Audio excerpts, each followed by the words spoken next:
بصيرا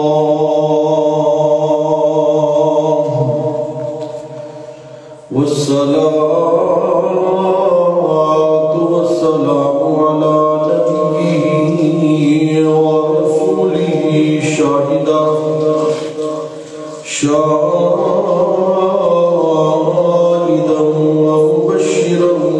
ونذيرا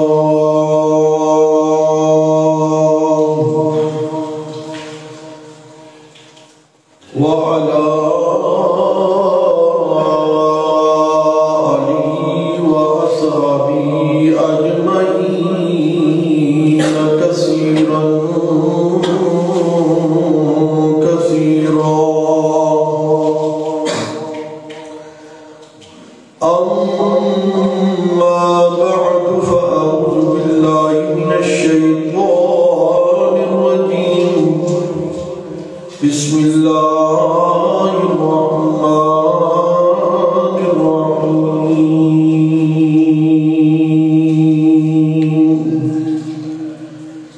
له دعوة الحق والذين يدعون من دونه لا يستجيبون لهم بشيء إلا كباسط كفيه إلى الماء ليبلغ فاه وما هو ببالغه وما دعاء الكافرين إلا في ضلال. صدق الله العلي العظيم وصدق رسوله النبي الكريم ونحن على ذلك لمن الشاهدين والشاكرين والحمد لله رب العالمين.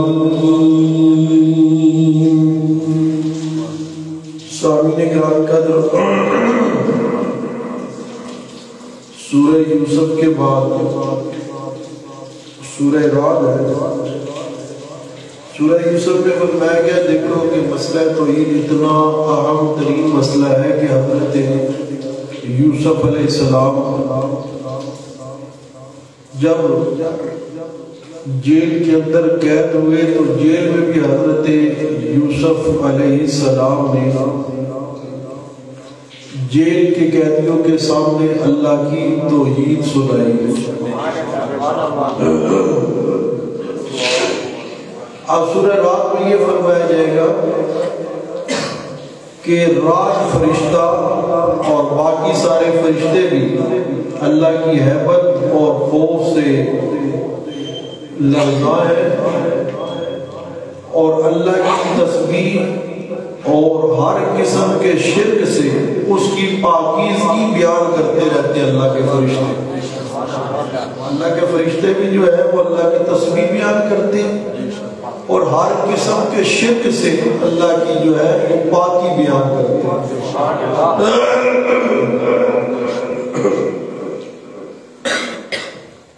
سورہ یوسف میں بڑی مفصل دلیل نقلی سے یہ ثابت کیا گیا کہ عالم الغیب اور کارساز اللہ ہی ہے. کوئی نبی ولی زندہ فرشتہ کوئی بھی عالم الغیب نہیں ہے. پکاروں کا سننے والا بھی کون ہے؟ اللہ ہی ہے. مستعان مدد کرنے والا بھی اللہ ہی ہے. اب سورہ رعد میں اللہ کریم اسی مسئلے کو ایک مثال کے ذریعے سمجھا رہے ہیں. فرمایا لہو دعوت الحق. دعوت الحق لہو نہیں فرمایا بلکہ زور کے لیے عصر کے لیے فرمایا لہو دعوت الحق. سچی اور سچی پکار اللہ ہی کا حق ہے. لہو دعوت الحق. فرمایا والذین یدعون من دونہ لا یستجیبون لهم بشیء. فرمایا جن کو تم اللہ کے علاوہ پکارتے ہو، جن کو اللہ کے علاوہ، پہلے فرمایا کہ سچی اور سچی پکار کے لائق کون ہے؟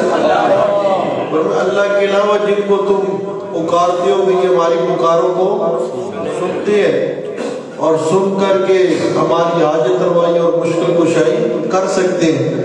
فرمایا والذین یدعون من دونہ، جن لوگوں کو تم پکارتے ہو اللہ کے علاوہ، لا یستجیبون لهم بشیء. اللہ فرماتے ہیں تم پکارتے رہو قیامت آ جائے گی مگر سنو میرا بھی اعلان ہے، لا یستجیبون لهم بشیء. ایک ذرا برابر بھی تمہاری حاجت روائی اور مشکل کشائی اور استجابت نہیں کر سکتے، نہیں کر سکتے. بات سمجھ آ رہی کہ جتنی مرضی جھوٹی گانیاں بنا لو، جتنے مرضی جھوٹے قصے گڑ کے ان کے ساتھ منسوب کر لو، ہے جی فلاں نے یہ کر دیا، فلاں نے وہ کر دیا، فلاں ہوا میں اڑنے لگا، فلاں سمندر میں جو ہے وہ پانی کے اوپر چلنے لگا. جتنے قصے تم نے گڑنے ہیں گڑ لو،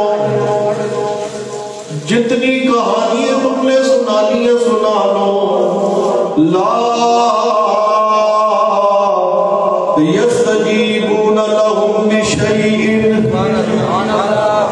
اللہ کا بھی اعلان سن لو کہ ذرا برابر بھی تمہاری حاجت روائی مشکل کشائی کوئی نہیں کر سکتے.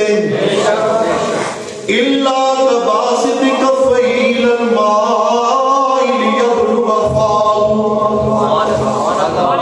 فرمایا ہاں ایک صورت ہے جیسے ایک پیاسا، اسے سخت پیاس لگی ہوئی ہے، وہ پیاسا آتا ہے کنویں کی منڈیر پر کھڑا ہو جاتا ہے، کنویں کے سرانے کھڑا ہو جاتا ہے اور کنویں کے سرانے کھڑا ہو کر کنویں کے اوپر کھڑا ہو کر کہتا ہے آ پانی آ میرے منہ میں گھس جا، میری پیاس بجھا جا. اپنے ہاتھ اور بازو پھیلا دیتا ہے پانی کی طرف، کس کی طرف؟ اور پانی کو کہتا ہے آ پانی آ میرے منہ میں گھس جا، میری پیاس بجھا جا. اللہ پاک کا قرآن کہتا ہے وَمَا هُوَ بِبَالِغِهِ. وہ جو پانی کو پکار رہے ہیں وہ پکارتے پکارتے تھک جائے گا، مر جائے گا، مگر پانی اس کی پکار، بولیے پانی پکارنے والے کی پکار نہیں سن سکتا. اور اسی طرح وہ پانی خود چل کے آ کر اس کے منہ میں گھس کر اس کی پیاس بھی بجھا سکتا نہیں ہے. فرمایا اسی طرح جو مر چکی ہیں والذین یدعون من دونہ، تو ان کے مزار پر چلے جاؤ، ان کی قبر پر چلے جاؤ، قبر کے اوپر کھڑے ہو کر ان کو پکارو. دور بھی نہیں بلکہ کیا نزدیک چلے جاؤ، قبر کے سرانے کھڑے ہو کر تم انہیں آوازیں دو، تم انہیں پکارو، تم انہیں بلاؤ. سن لو جس طرح پانی پکارنے والے کی پکار نہیں سن سکتا، اسی طرح یہ قبر والے مزار والے بھی اپنے پکارنے والے کی پکار سن سکتے. 10 مثال اللہ کے قرآن میں. بولیے سبحان اللہ. اللہ تیرے سمجھانتے بھی قربان ہے. حضرت شیخ قرآن فرمایا کرتے تھے اللہ تیرے سمجھانتے بھی قربان تے انہاں مشرکاں دے نہ منن تے بھی قربان ہے. ہم کہتے ہیں مشرکوں کے نہ ماننے پہ اللہ کی لعنت. بات سمجھ آ رہی ہے؟ اتنا واضح اللہ نے مسئلہ سمجھا دیا. فرمایا توجہ کیجئے گا جس طرح پانی کنویں سے باہر نکل کر اس کے منہ میں نہیں گھس سکتا, اس کی حاجت روائی مشکل کشائی نہیں کر سکتا, اس کی پیاس نہیں بجھا سکتا, اسی طرح قبر والے بھی ذرا برابر اس کو نفع یا نقصان فائدہ پہنچا سکتے نہیں. یہ قرآن کی مثال ہے. کس کا مثال ہے؟ قرآن کی مثال ہے. تو پھر مسئلہ کیا ثابت ہوا؟ لہو دعوت الحق. کیا مسئلہ ثابت ہوا؟ بولیے قرآن کے بلند آواز سے. کیا؟ ہاں, سچی اور سچی پکار کس کے لیے ہے؟ اللہ ہی کے لیے. اور میں مسئلہ بڑا واضح ہے. اب اگلی بات بھی سن لو ذرا. اب جو اللہ کی طرف سے بیان کرتا اس مثال کو, اس مسئلہ حق کو نہیں مانتا. بات سمجھ آ رہی ہے؟ اور پھر غیر اللہ کو, من دون اللہ کو, معصو اللہ کو, انبیاء کو, اولیاء کو, اتقیاء کو, اصفیاء کو, اہل مزار کو پکارتا ہے. اللہ فرماتی ہے وما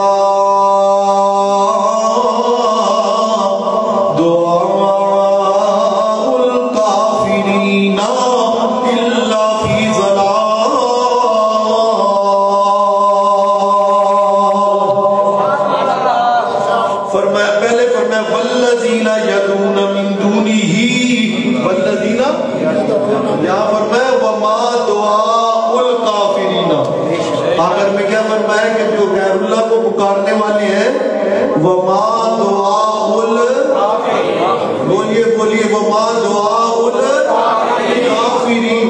اللہ کے علاوہ ما فوق الاسباب کسی کو بھی پکارا جائے یہ کفر ہے, اور پکارنے والا پکا.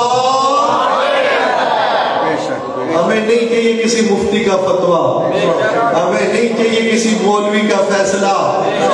بات سمجھ آ رہی کہ نہیں؟ ہمارے لیے قرآن کے علاوہ کوئی کتاب حجت نہیں ہے. قرآن کہتا ہے والذین یدعون من دونہ, نیچے فرمایا وما دعاء الکافرین, وما دعاء الکافرین.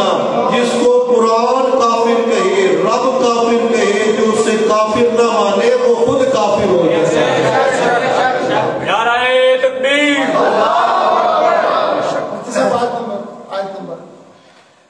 سورہ رعد آیت کا نمبر 14, آیت کا نمبر 14 سورہ رعد ہے, 13واں پارہ ہے, آیت کا نمبر 14 ہے.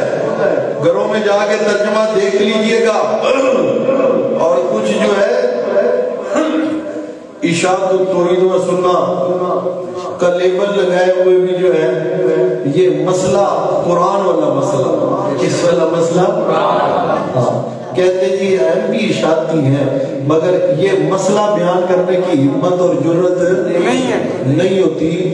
بھئی تم اشاعت التوحید و سنہ کا لیبل لگا کے بچ سکتے نہیں ہو. اصل اشاعتی وہ ہے جو قرآن کو بھی بیان کرتا ہے, قرآن کے مسئلے کو بھی بیان کرتا ہے, مثال کو بھی بیان کرتا ہے, آگے اللہ نے جو فتویٰ ٹھوکا ہے نا اس کو بھی ٹھوکتا ہے. سمجھ آ رہی ہے؟ یہ اللہ نے کہا ہے. کس نے کہا ہے؟ وما دعاء الکافرین, ما فوق الاسباب پکار غیر اللہ کی شرک ہے, کفر ہے. کیونکہ ما فوق الاسباب پکارنا یہ عبادت بنتی ہے, اور عبادت جو ہے کس کا حق ہے؟ غیر اللہ کی عبادت کفر ہے. عبادت کفر ہے. پتہ نہیں کیوں پھر ڈرتے ہیں وہ. بات سمجھ آ رہی ہے نہیں؟ ہاں جی توجہ کیجیے. اور جو یہ مسئلہ بیان کرے کوئی یہ جی متشدد ہے. دیکھیں میں نے نہ اپنے باپ کی بات کی نہ استاد کی بات کی. یہ آیت کے نمبر 14 ہے, سورہ رعد ہے. اس کا ترجمہ دیکھیے, تفسیر دیکھیے. اللہ پاک نے فرمایا وَمَا دُعَاءُ الْكَافِرِينَ, غیر اللہ کو پکارنے والے کی پکار کرنے والا کون ہے؟ آج یہ اللہ پاک نے مثال کے ذریعے یہ مسئلہ سمجھا گے. یہ بات سمجھانا چاہیے لہو دعوت الحق, ما فوق الاسباب پکار کے لائق کون ہے؟ اللہ ہی ہے, اللہ کے علاوہ اور کوئی نہیں ہے, کوئی نہیں ہے. سورہ رعد کے بعد آگے ہے جی سورہ ابراہیم. سورہ ابراہیم, سورہ ابراہیم کے اندر حضرت ابراہیم علیہ السلام کا واقعہ بیان کیا. جناب ابراہیم علیہ السلام کی زبان سے بھی اللہ کی توحید کا اعلان ہو رہا ہے. فرمایا مسئلہ توحید اتنا ضروری مسئلہ ہے کہ اللہ کی توحید کے لیے, مرکز توحید کے لیے جناب ابراہیم علیہ السلام اپنی بیوی کو, اور بالکل گود کے اندر ننھا منا بچہ ہے اسماعیل, اس کو چھوڑ کر جا رہی ہے اللہ کے حکم سے. مسئلہ توحید کے لیے, کس کے لیے؟ مسئلہ توحید کے لیے, مرکز توحید کے لیے, مرکز توحید کے لیے قربانی دی جناب ابراہیم نے. اللہ نے اپنا خلیل بنا لیا, اللہ نے مقام عطا کر دیا. اور اللہ پاک نے جناب ابراہیم علیہ السلام کا نام قیامت تک زندہ جوید کر کے رکھ دیا. امت محمدیہ والے جب نماز پڑھیں گے, جب اپنے نبی پر درود بھیجیں گے تو ساتھ جو ہے جناب ابراہیم اور ان کی آل کا بھی تذکرہ کریں گے. اللہم صلی علی محمد وعلا آل محمد کما صلیت علی ابراہیم وعلا آل ابراہیم انکا حمید مجید. اللہم بارک علی محمد وعلا آل محمد کما بارکت علی ابراہیم وعلا آل ابراہیم.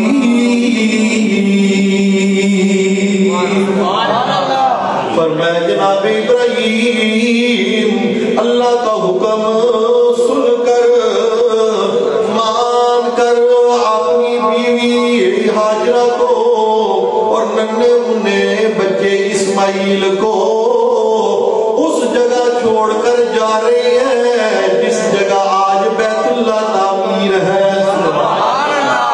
بیت اللہ اللہ کا گھر, ان اول بیت وضع للناس الذی ببکۃ مبارکا وہدی للعالمین.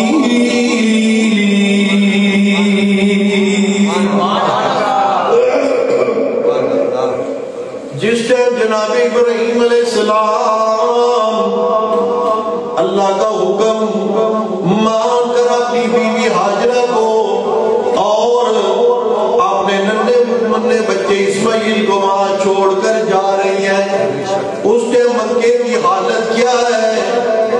نہ وہاں اسباب زندگانی ہے, نہ وجود پانی ہے, نہ وجود انسانی ہے. چٹیل میدان کے اندر جناب ابراہیم علیہ السلام اپنے بچی اور بیوی کو چھوڑ کر جب جا رہی ہے, بیوی پوچھتی ہے او میرے سرتاج آپ کہاں جا رہی ہیں, یہ کیا معاملہ ہے, یہ کیا معاملہ ہے؟ جناب ابراہیم خاموش ہے, پھر پوچھا, پھر خاموش ہے. پیغمبر معاملہ اختیاری نہیں بلکہ حکم باری ہے۔ کہنے لگی میرے سرتاج کیا آپ کو اللہ نے اس چیز کا حکم دیا ہے؟ فرمایا ہاں میرے اللہ کا حکم ہے۔ توکل دیکھیے مائی ہاجرہ کا اللہ کی ذات پر، کہنے لگی اچھا اگر اللہ کا حکم ہے تو اللہ پاک ہمیں کبھی بھی بے یارو مددگار نہیں چھوڑے گا، ہمیں کبھی بھی ضائع نہیں کرے گا، نہیں کرے گا۔ حاجی اللہ کا قرآن کہتا ہے جب جناب ابراہیم چٹیل میدان میں اپنے بچے کو اور بیوی کو چھوڑ کر جا رہی ہیں، پھر اپنے رب کو مخاطب کر کے باتیں کر رہی ہیں، فرمایا ربنا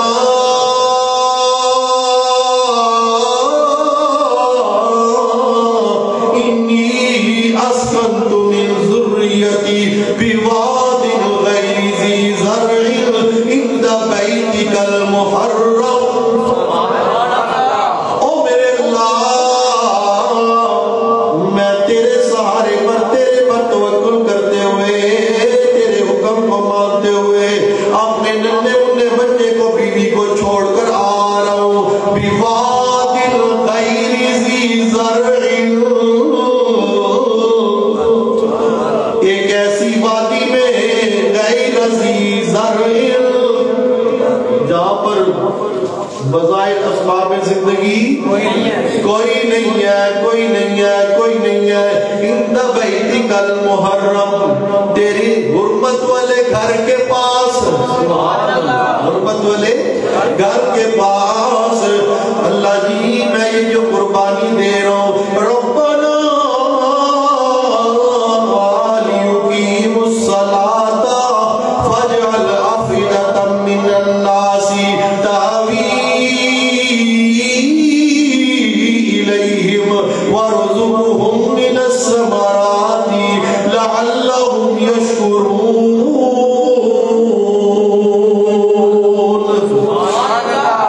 اللہ میں یہ قربانی اس لیے دے رہا ہوں یہاں تیرا گھر بنے، یہاں لوگ نماز کو قائم کرنے والے بن جائیں، اس کو نماز کو قائم کرنے والے بن جائے، نماز کو قائم کرنے والے بن جائے۔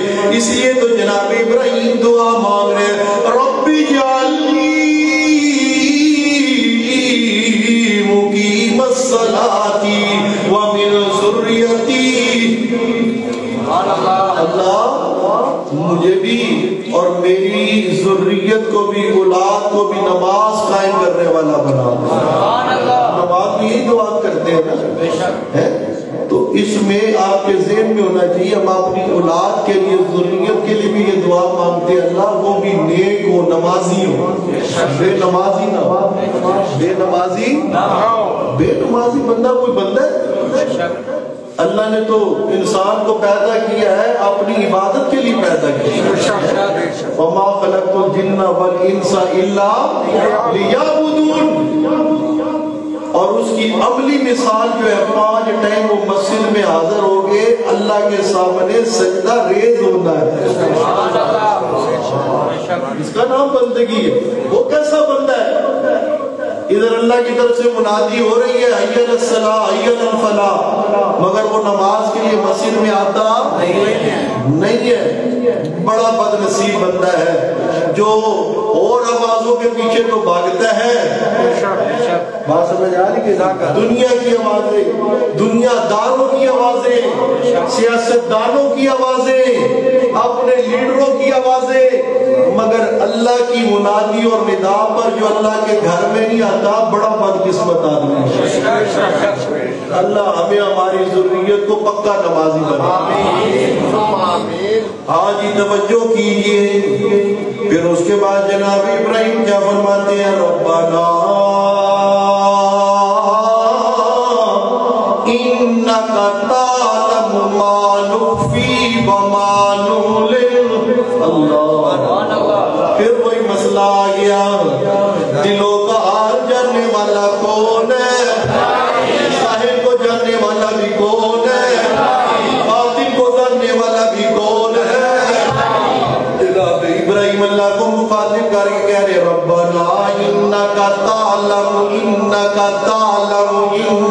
تعلم ما نخفي وما نعلن وما يخفى على الله من شيء في الأرض ولا في السماء.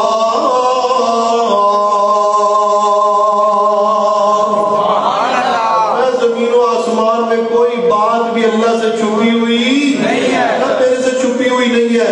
الحمدللہ الذی وہب لی علی الکبر اسماعیل و اسحاق ان ربی لسمیع الدعاء. میں الحمدللہ اللہ ساری تعریفیں تیرے لیے، میں تیرا شکر ادا کرتا ہوں. تو نے مجھے بڑھاپے میں اسماعیل بھی عطا کیا ہے، اسحاق بھی عطا کیا ہے. جناب ابراہیم جدی انبیاء، ان کو اولاد دینے والا کون ہے؟ بولیے اللہ ہی ہے نا. تو جو جا کے بازاروں پر درباروں پر اولادیں مانگتے ہیں، منتیں مانگتے ہیں، آپ نے ایمان سے بتائیے وہ ملت ابراہیمی کے پیروکار ہے یا شیطان کے پیروکار ہے؟ ملت ابراہیمی کا پیروکار تو اولاد مانگے گا ابراہیم کی طرح. کس سے مانگے گا؟ اللہ ہی سے مانگے گا. آگے آگے پھر وہی مسئلہ آ گیا، فرمایا ان ربی لسمیع الدعاء. بے شک او میرے رب تو ہی دعاؤں کا سننے والا ہے، تو ہی دعاؤں کا سننے والا ہے. ان ربی لسمیع الدعاء. اللہ تیرے علاوہ دعاؤں کا سننے والا کوئی نہیں. اب جو ملت ابراہیمی کا سچا پیروکار ہے اس کا بھی عقیدہ اور نظریہ ہے دعاؤں اور پکاروں کا سننے والا کون ہے؟ دعاؤں اور پکاروں کا سننے والا کون ہے؟ اللہ کے علاوہ غیر اللہ من دون اللہ. آل مدار، آل دربار، آل قبور کے متعلق یہ عقیدہ رکھتا ہے جی وہ پکارے سنتے ہیں. وہ ملت ابراہیمی کا پیروکار نہیں بلکہ ملت ابلیسی کا پیروکار. بات سمجھ آ رہی کہ حضرت ابراہیم کا عقیدہ تو یہ ہے جو اللہ کا قرآن بیان کر رہا ہے سورہ ابراہیم میں.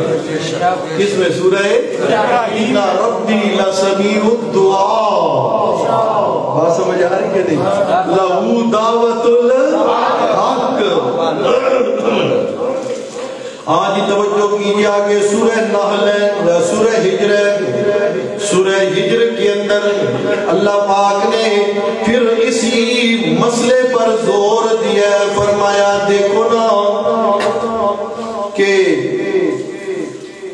میں یہ جو توحید کا مسئلہ اتنے واضح انداز میں بیان کر رہا ہوں، جس کتاب کے اندر میں نے اس مسئلے کو بیان کیا نا اس کتاب کی عظمت یہ ہے اِنَّا نَحْنُ نَزَّلْنَا الذِّكْرَ وَإِنَّا لَهُ لَحَافِظُونَ. بات سمجھ آ رہی کہ میں یہ مسئلہ محفوظ و ممنون ہے کیونکہ یہ جس کتاب کے اندر بیان ہوا ہے وہ کتاب لا ریب اور بے عیب ہے. اس کے اندر کوئی کمی بیشی کر سکتا نہیں، اس کے اندر کوئی تبدیلی کر سکتا نہیں ہے.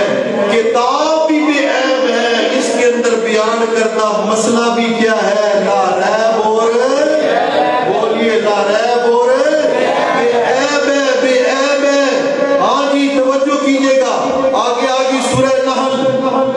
سورہ نحل کے اندر اللہ پاک نے شہد کی مکھی کا واقعہ بیان کیا. اور میں شہد کی مکھی کو دیکھو کتنی سی شہد کی مکھی ہے، وہ پھلوں سے پھولوں سے رس چوستی ہے اور رس چوس کر شہد جیسی اعلیٰ چیز تمہیں دیتی ہے. شہد جیسی تمہیں جس کے اندر اللہ نے کیا رکھ دی ہے؟ شفا. کیا رکھ دی ہے؟ شفا. فرمایا دیکھو اگر تم شہد کی مکھی کے اندر غور کرو نا، شہد کی مکھی کے اندر غور کرو تو تمہیں اللہ کی قدرت سمجھ میں آ جائے گی. تمہیں یہ مسئلہ پتہ چل جائے گا کہ اس ساری کائنات کا خالق اور رب اکیلا کون ہے؟ اللہ ہی ہے. اللہ ہی ہے، اللہ کے علاوہ اور کوئی نہیں ہے. پھر آگے اللہ پاک نے مزید اس مسئلے کو واضح کرنے کے لیے فرمایا دیکھو نا ذرا تم اپنے چوپاؤں کے اندر غور کرو، اللہ پاک تمہیں خالص دودھ دیتا ہے، کیا دیتا ہے؟ خالص دودھ عطا کرتا ہے۔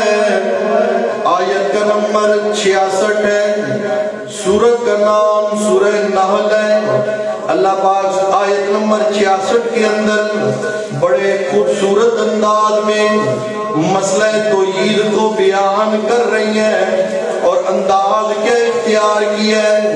فرمایا دیکھو تم ذرا غور کرو نا، اللہ پاک دو گندگیوں کے درمیان میں سے، دو گندگیوں کے درمیان میں سے تمہیں خالص دودھ عطا کرتا ہے، لبنن خالصا، لبنن خالصا۔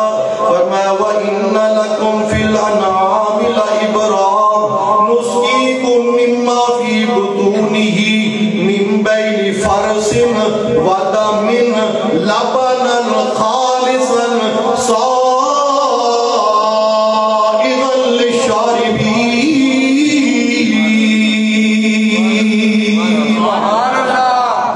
فرمایا دو گندگی ہے، من بین فرس ودم، ایک طرف گوبر ہے ایک طرف خون ہے۔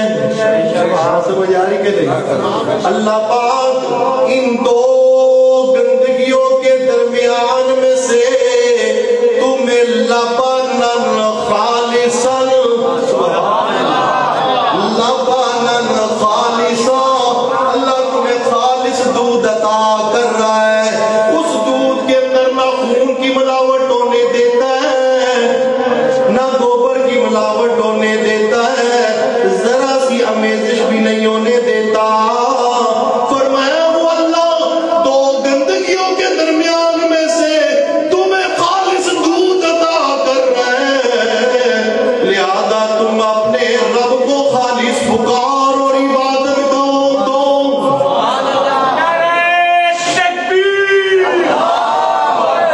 فرمایا وہ خالص دودھ دے رہا ہے تو تم بھی کیا کرو؟ خالص پکار اللہ کی کرو، اس کے اندر کسی کی آمیزش نہ شرک کی نہ کفر کی آمیزش بالکل نہ آنے دو، سچی اور سچی پکار کرو کس کی؟